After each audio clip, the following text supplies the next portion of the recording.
Il y a une trentaine de minutes, le Premier ministre terminait la séance de déclaration sur la situation nationale au Parlement qui était suivie de discussions avec les députés. Christophe Dabiré a fait le point sur les différents secteurs de développement. Un premier point à suivre dans ce journal. Dans ce journal également, un atelier de créativité à Caton qui porte l'ambition de nourrir le Grand Ouaga. Des dizaines de jeunes entrepreneurs en agroalimentaire sont les bénéficiaires dans le cadre du projet Generation Food.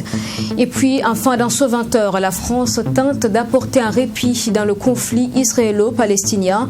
Elle a déposé mardi devant le Conseil de sécurité de l'ONU une résolution appelant à un cessez-le-feu entre Israël et Gaza. Bonsoir à tous et bienvenue dans ce journal. Le chef du gouvernement, Christophe Dabiré, était face au Parlement tout à l'heure. Depuis 10 heures, il présentait la situation nationale. Le bilan des actions de l'année écoulée a été fait et des perspectives ont été annoncées. La déclaration du Premier ministre a été suivie d'échanges avec les députés. En résumé, Christophe Dabiré parle d'une situation nationale satisfaisante au regard des nombreuses réalisations en dépit de la situation sécuritaire difficile. Abdourahim Migné.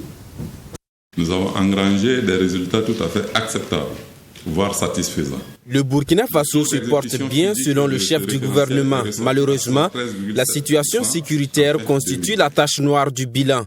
Les récentes attaques terroristes dans le nord, le Sahel et l'est du pays sont la preuve que des efforts doivent encore être faits pour protéger les populations et assurer l'intégrité du territoire.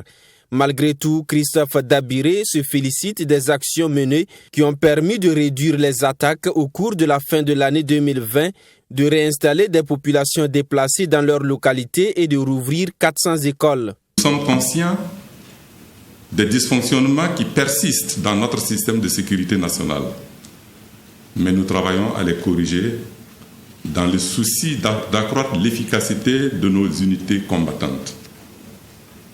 De 2017 à 2020, nous avons investi à travers le PUS élargi environ 242 milliards de francs CFA, notamment dans la réalisation de forages, de formations sanitaires, d'écoles primaires, de pistes rurales, ainsi que dans la construction de commissariats et dans le transfert monétaire aux ménages vulnérables. Notre conviction est que la lutte contre le terrorisme ne saurait être exclusivement militaire. La crise qui secoue le secteur de l'éducation a attiré l'attention du chef du gouvernement. Pour le Premier ministre, des réformes de l'éducation sont nécessaires pour l'adaptation du système aux besoins du pays. Il a profité appeler à l'apaisement. J'appelle solennellement tous les acteurs du système éducatif, et particulièrement les élèves, à cesser les violences inacceptables dans les établissements d'enseignement et à reprendre les cours afin de terminer l'année scolaire. Je les invite à savoir raison garder dans la mesure où l'organisation prochaine des assises nationales sur l'éducation nationale offrira l'occasion à tous de penser l'école de demain. Sur le plan de l'économie, le Premier ministre se réjouit d'une croissance positive de 2,5% malgré la situation de crise. Il note également des acquis dans le domaine de l'énergie, de l'eau et de la santé. La gratuité des soins pour les femmes et les enfants de moins de 5 ans, que nous avons élargi aux personnes indigentes, ce qui a contribué à réduire la létalité due au paludisme chez les enfants de moins de 5 ans.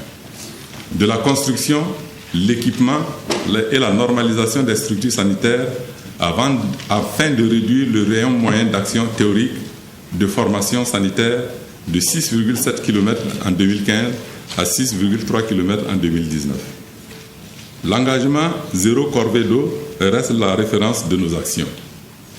Elles se sont traduites par la réalisation et la réhabilitation de nombreux forages du système d'adduction d'eau potable simplifié, de nouveaux branchements au réseau d'adduction d'eau de l'ONEA. Pour Christophe Dabiré, l'organisation des élections de novembre 2020 est également à saluer car ayant permis d'éviter un vide institutionnel dans un contexte de crise. Il a annoncé la digitalisation de l'administration publique et invité tous les acteurs à accompagner la mise en œuvre du nouveau référentiel de développement en élaboration. Et je vous propose de découvrir à présent, suite à ces déclarations du Premier ministre sur la situation nationale, quelques avis de députés recueillis au micro de Abdelrahmini.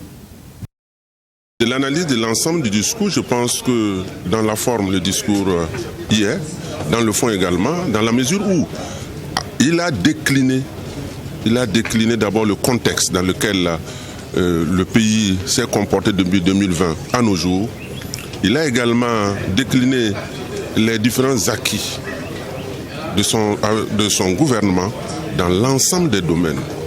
Ensuite, également les difficultés auxquelles le gouvernement a été confronté, tout en énonçant bien sûr des perspectives pour l'année 2021. Même les observateurs auront du mal à identifier l'opposition et la majorité. Tellement les questions sont pertinentes, les députés se sont préoccupés des questions majeures sur la situation du pays et quand on fait l'analyse, on voit que même la majorité rejoint l'opposition dans ses inquiétudes quant à la situation du pays. Situation sécuritaire, situation de non-respect de l'autorité de l'État, situation de l'état des routes dans le pays, à l'intérieur. Ne voyez pas seulement Ouagadougou, regardez les axes routiers interdépartements, interprovinces, interrégions et vous verrez que les préoccupations des députés majoritairement rejoignent celles de l'opposition. Vous avez remarqué que dans les actions réalisées, quand même, le bilan est globalement positif. Il faut féliciter son Excellence, Monsieur le Premier ministre et l'ensemble des membres du gouvernement qui ont contribué à ces résultats.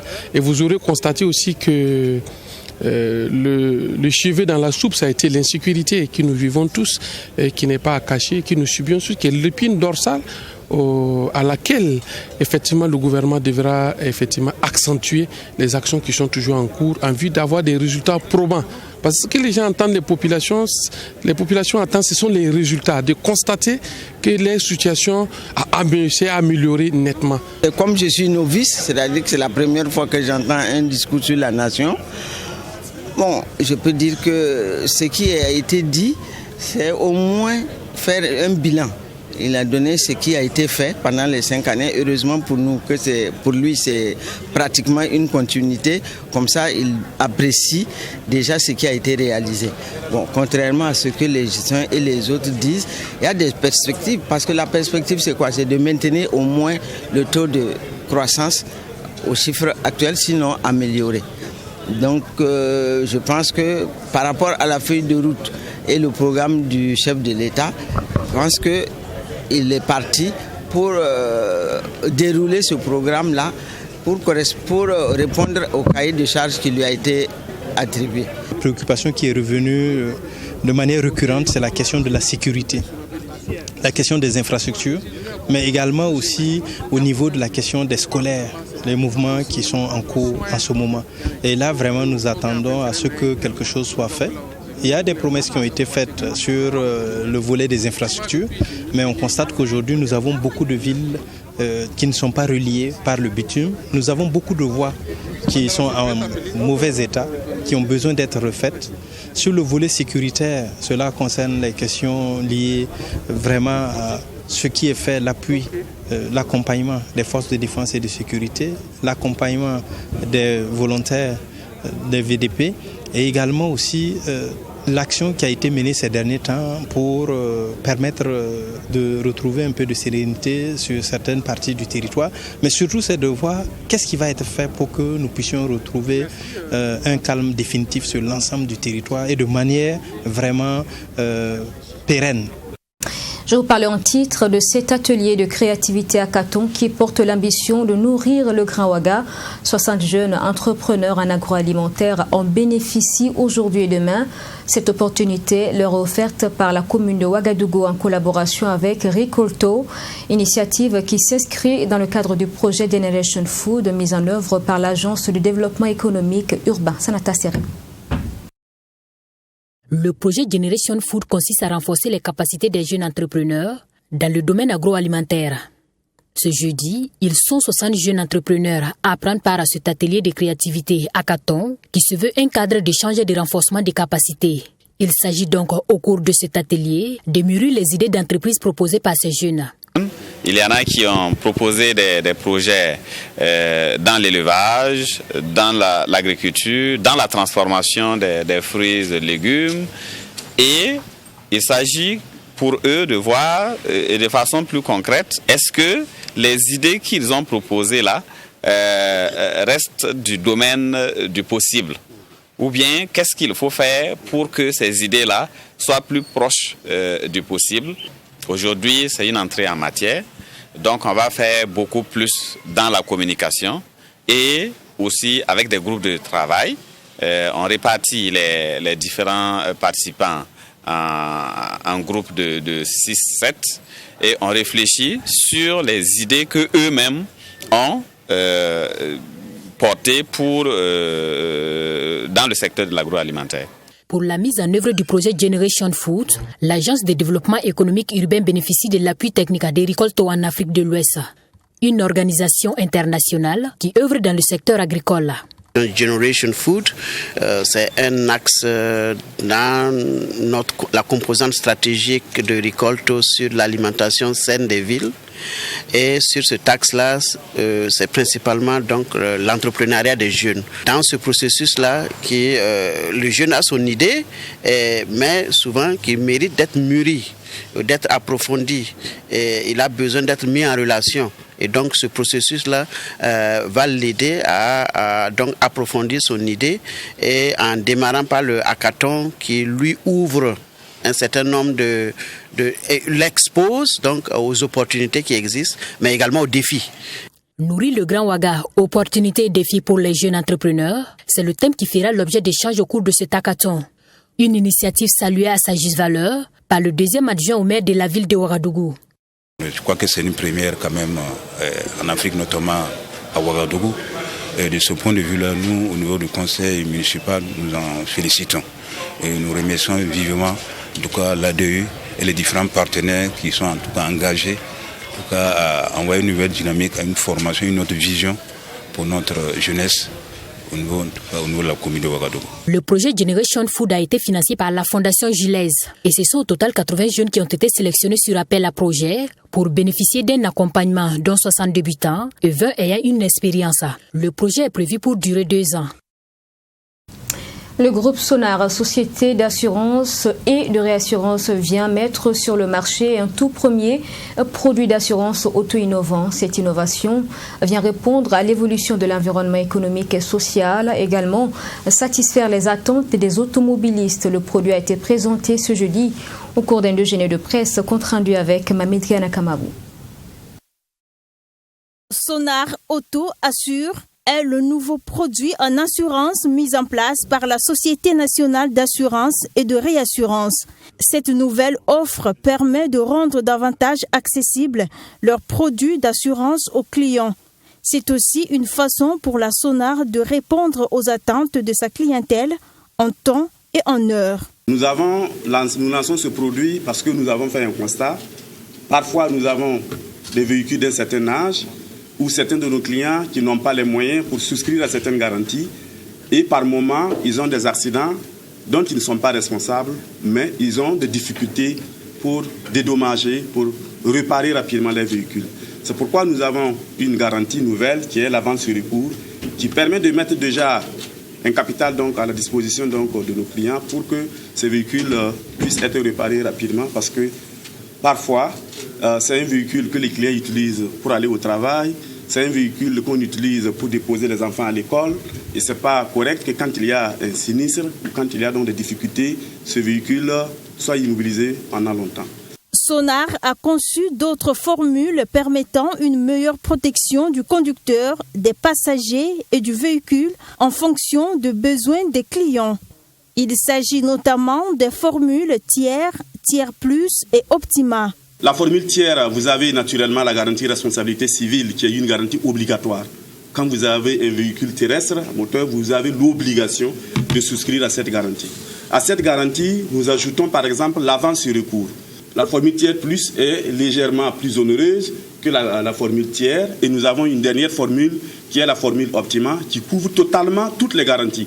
Et donc, si éventuellement il y a un accident, pour cette dernière formule qui est la formule optima, ça vous permet tout simplement donc de bénéficier d'une couverture, d'une prise en charge rapide de votre véhicule, quelle que soit la situation. Parce que parfois vous avez raison ou vous n'avez pas raison. Mais si vous avez ces garanties, quoi qu'il arrive, nous réparons le véhicule. Et en plus des garanties, Sonar offre à sa clientèle des innovations. Des innovations qui viennent donner une autre dimension à la pratique d'opérations d'assurance. Pour y souscrire, les clients doivent appeler ou envoyer un SMS à la Société nationale d'assurance et de réassurance, Sonar. Conférence de presse mensuelle de Canal+ au Burkina aujourd'hui 20 mai. Il a été rappelé que le prix du décodeur était désormais à 5 000 francs CFA pour un programme très attractif avec plus de sport, Euro, Ligue africaine et basketball. L'occasion de cette sortie médiatique a été saisie par le directeur général de Canal+ et ses collaborateurs pour présenter la Canal Comedy Club, une tribune pour les humoristes en herbe. Image avec Michael Toukré. Selon le directeur général de Canal+, à partir de ce 21 mai jusqu'au 30 juin, le prix du décodeur est de 5 000 francs pour un programme riche et diversifié. L'une des attractions du programme Canal+, le sport, avec la finale de la Ligue des Champions, l'Euro, du 11 juin au 11 juillet et la Ligue africaine de basketball du 16 au 30 mai. Des grands rendez-vous à retrouver sur les chaînes Canal+. De demain jusqu'au 30 juin, le prix du décodeur baisse. Il passe à 5 000 francs CFA à partir de la formule Access, ce qui est une très bonne nouvelle, on l'espère, pour nos abonnés. Une autre information, c'est que Canal+ a déjà commencé à diffuser la Basketball Africa League, donc la Ligue africaine de basket. Pour tous les fans de basketball, ils pourront voir les meilleurs matchs des meilleures équipes africaines. Et donc, on l'espère, ils pourront se divertir et se faire plaisir devant ces matchs. À cette conférence de presse, Canal+ lance une nouvelle aventure baptisée Canal Comedy Club. Une perche ainsi tendue aux humoristes en herbe. Pour participer à cette aventure, les humoristes ont jusqu'au 30 mai pour postuler à travers la réalisation d'une vidéo de 60 secondes. Nous avons également des informations culturelles, puisque nous lançons le Canal Comedy Club très bientôt. Et donc nous lançons dès aujourd'hui un appel à candidature pour que tous les humoristes qui souhaitent participer à cette émission, qui est une émission de stand-up d'humour, nous envoient par téléphone, par WhatsApp au 57 60 00 00, 57 60 00 00, qui nous envoient un sketch de manière à ce qu'on puisse sélectionner des candidats qui passeront dans cette émission à la télé, qui sera diffusée dans tous les pays d'Afrique, le Canal Comedy Club, et ça sera peut-être le début d'une grande carrière pour des humoristes. Donc on espère que ça sera un grand moment d'émotion, de rire et de partage. Leurs sketchs seront réécrits avec eux, ils seront formés au fait de se tenir sur scène, au fait de savoir animer une foule. Ils seront formés avant l'émission, donc surtout il ne faut pas qu'ils s'inquiètent et n'hésitez pas à postuler, même si vous ne vous sentez pas tout à fait prêt, on vous aidera pour que vous soyez prêts pour le tournage. À cette conférence de presse annuelle, Canal+ a conclu des partenariats avec l'artiste musicien Amzi et le groupe humoriste Kapak Tondier, désormais ambassadeur Canal+ au Burkina Faso. Vous avez déjà peut-être entendu parler du Bitcoin. Il s'agit d'une crypto-monnaie, la première introduite en 2009 et qui a donné lieu à la création de bien d'autres comme l'Ethereum ou encore le Synthetix. Il s'agit donc de crypto-monnaies qui de plus en plus occupe donc certaines personnes au Burkina et pour certaines personnes encore à viser, cette monnaie électronique serait l'avenir car élément puissant de l'inclusion financière, mais que comprendre de cette monnaie virtuelle qui ne dépend d'aucun établissement de régulation? Réponse avec un digital business développeur Salif Kindo que nous avons rencontré. Il explique que le secteur de la crypto-monnaie présente bien d'avantages mais impose également une certaine prudence. Michael Toukré. Pour le digital business developer, avec l'avènement de la crypto-monnaie, c'est une révolution technologique et un changement de paradigme. Cette monnaie virtuelle prend forme après la crise immobilière de 2008 aux États-Unis. Aujourd'hui, c'est plus de 3000 crypto-monnaies que l'on peut retrouver sur Internet. C'est une monnaie qui fait de plus en plus l'objet de spéculations au Burkina Faso. Et cette confiance-là dépend du projet qu'il y a autour. Qui a fait cette crypto-monnaie? Est-ce que c'est quelqu'un de fiable? Est-ce qu'il a une bonne équipe? Est-ce qu'il a une bonne technologie? Est-ce que cette crypto-monnaie permet de résoudre des problèmes donnés? Est-ce que vous voyez? Cette crypto-monnaie a quelle valeur ajoutée? Les inconvénients de ces secteurs-là, c'est quoi? C'est l'aspect volatilité. Il y a aussi les escroqueries à la Ponzi et puis le piratage informatique. Tous les secteurs qui brassent beaucoup d'argent attirent beaucoup d'escrocs de toutes sortes et cela, on doit beaucoup faire attention. Selon Salif Kindo, le coût d'une crypto-monnaie est lié à la confiance qu'elle a auprès des utilisateurs et des investisseurs, mais aussi de ses caractéristiques techniques. Pour lui, créer une crypto-monnaie répond à plusieurs objectifs et pourrait, dans le cas du Burkina Faso, avec un taux de bancarisation faible, contribuer à l'inclusion financière.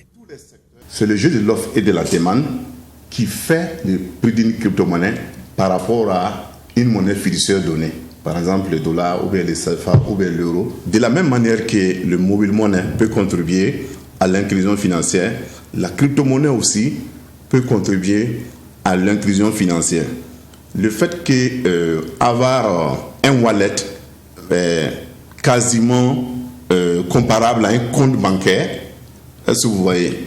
Et l'un des avantages de cela est que vous opérez partout au monde. Avec la création des crypto-monnaies s'ouvrent des opportunités, insiste Salif Kindo. Les utilisateurs ont désormais une totale liberté financière et le Burkina Faso n'est pas à marge de cette révolution technologique, la crypto-monnaie.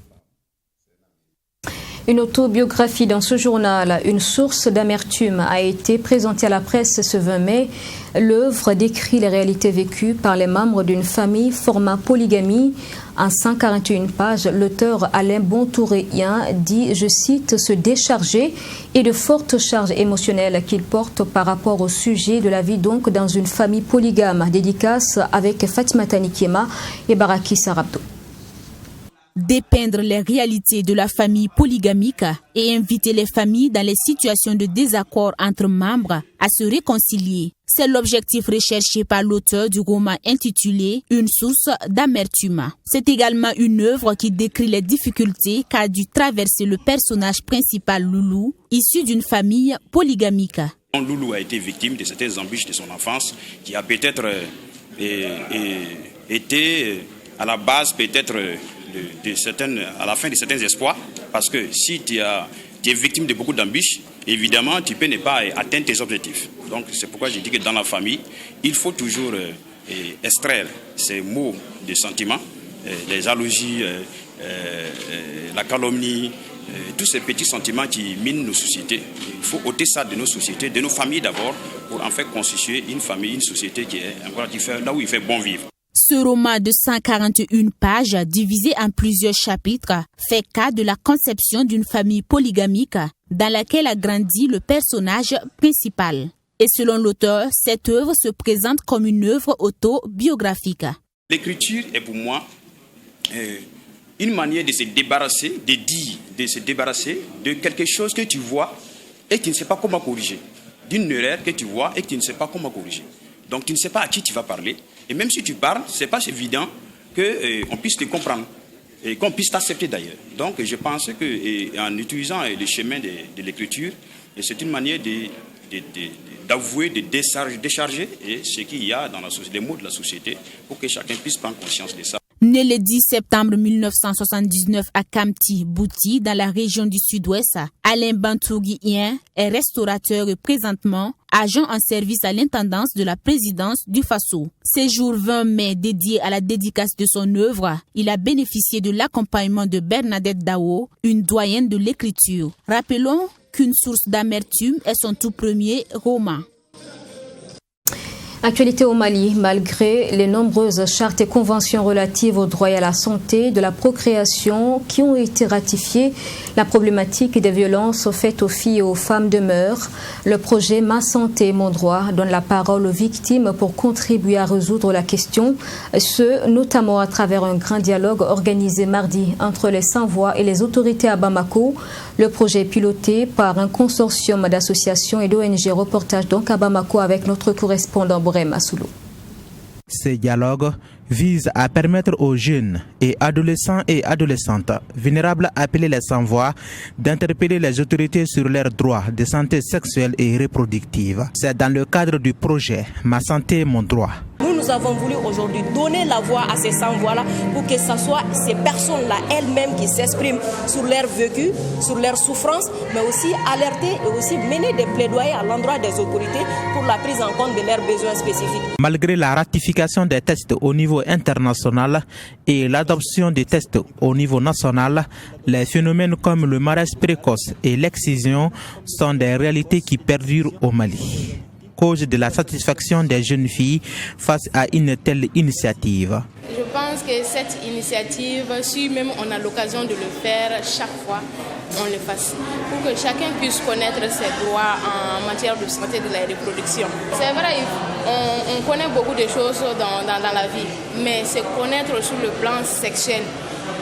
Avoir sur le plan reproductif, je pense que ça ne doit pas être un sujet tabou. Pour les autorités, voir les jeunes acteurs poser leurs problèmes ne peut être que salutaire. Notre rôle, c'est de les accompagner, c'est d'adhérer à leurs projets et les croire. Notre objectif, c'est de faire en sorte que nous ayons une jeunesse responsable, une jeunesse consciente des dangers, une jeunesse qui pense à son devenir. Et tout ce qui contribue à la réussite d'un tel objectif, nous, en tant qu'autorité communale, c'est un devoir pour nous d'être là. Piloté par un consortium d'associations et d'ONG, Agicat, Renagem et Royal Gelf, le projet Ma Santé, Mon Droit est financé par l'ONG française Équipe et Population, Equipopo.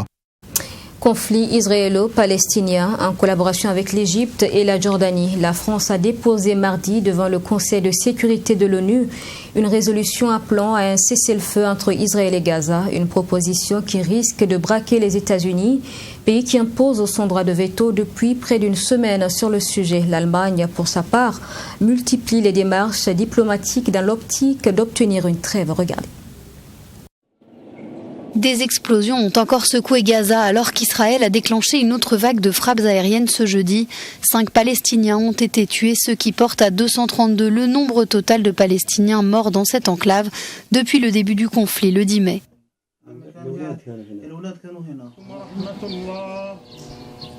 La ville de Khan Younes, au sud de la bande de Gaza, a été durement éprouvée.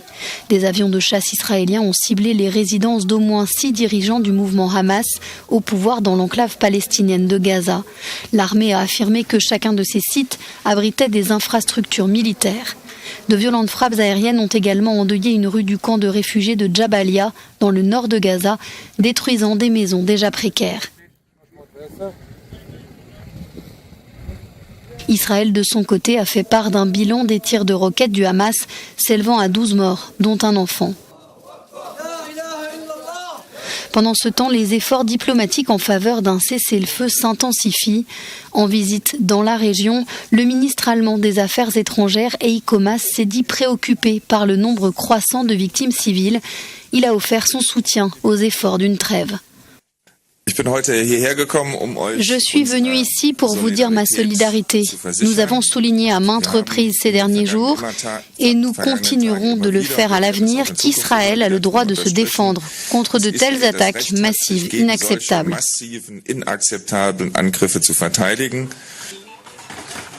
Lors d'un entretien téléphonique ce jeudi, la chancelière allemande Angela Merkel et le président de l'autorité palestinienne Mahmoud Abbas ont dit soutenir les efforts pour un cessez-le-feu rapide. Pour Antonio Guterres, le secrétaire général de l'ONU, la poursuite des tirs israéliens et palestiniens est inacceptable. Il estime que les affrontements doivent cesser immédiatement.